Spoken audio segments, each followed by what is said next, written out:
योगेशलाई योगेशको वाइफले घात गर्यो नि, अमेरिका पुगिसकेपछि मतलबै गरेन नि, त्यो राम्रैको लागि भएको हो के।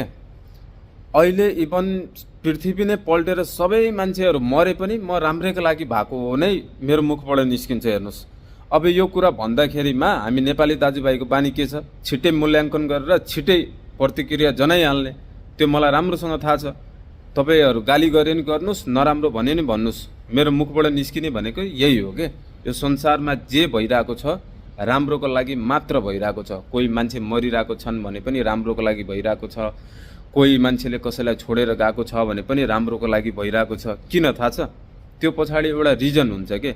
जब तपाईको लाइफमा कुनै पनि एउटा घटना हैन, कुनै पनि एउटा पल, दुःखको पलहरू अथवा जेसुकै समस्याहरू आओस् तपाईको लाइफमा घटिरहेको हुन्छ नि, त्यो समस्याले तपाईलाई बाटो देखाउँछ के, सोच्न पर्ने बाध्यता बनाइदिन्छ के। यो समस्यालाई कसरी टाडेर म अगाडि बढौँ भन्ने कुरो तपाईको दिमागले अटोमेटिक सोच्न थाल्छ के।